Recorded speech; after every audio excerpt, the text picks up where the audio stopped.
29 जुलै 2026 गुरुपौर्णिमेचा पवित्र दिवस. या दिवशी फक्त एक छोटा उपाय तुमचं जीवन बदलू शकतो. औदुंबराच्या झाडाजवळ फक्त एक नारळ अर्पण केल्याने श्री स्वामी समर्थ आणि श्री गुरुदेव दत्त यांची विशेष कृपा मिळते. औदुंबराचा वृक्ष हा दत्तगुरूंचं प्रतीक मानला जातो. या वृक्षाजवळ केलेली प्रार्थना अत्यंत लवकर फळ देते.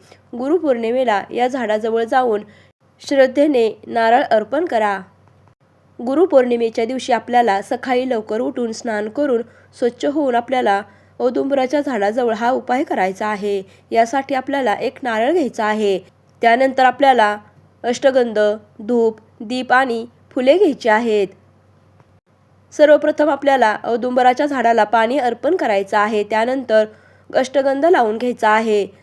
त्यानंतर आपल्याला दिवा लावून घ्यायचा आहे. धूप, अगरबत्ती लावायची आहे आणि औदुंबराच्या झाडाला फुले अर्पण करायची आहेत आणि त्यानंतर आपल्या हातामध्ये हा नारळ घ्यायचा आहे.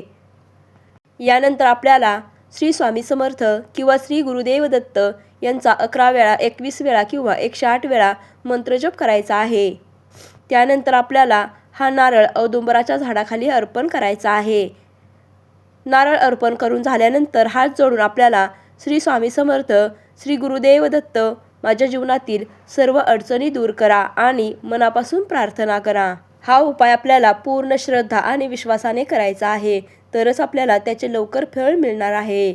हा उपाय श्रद्धेने केल्याने अडथळे दूर होतात, घरामध्ये सुख शांती येते आणि गुरूंची कृपा सदैव तुमच्यावरती राहते. औदुंबराच्या झाडाखाली दत्तगुरूंचा वास असतो, त्यामुळे आपली इच्छा लवकरात लवकर पूर्ण होत असते. त्यामुळे तुम्ही ही सेवा करताना पूर्ण विश्वास आणि श्रद्धेने नक्की करा.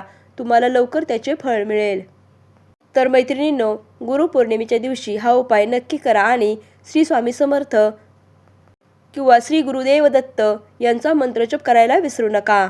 तुम्ही जर माझ्या चॅनलवरती नवीन असाल आणि स्वामींची सेवा मनापासून करत असाल, दत्तगुरूंची सेवा मनापासून करत असाल तर चॅनलला सबस्क्राईब करा आणि व्हिडिओ आवडला असेल तर लाईक करा, शेअर करा आणि कमेंटमध्ये श्री स्वामी समर्थ किंवा दत्तगुरू नक्की लिहा. स्वामी समर्थ तुमच्या इच्छा लवकरात लवकर पूर्ण करतील. श्री स्वामी समर्थ. जय जय स्वामी समर्थ.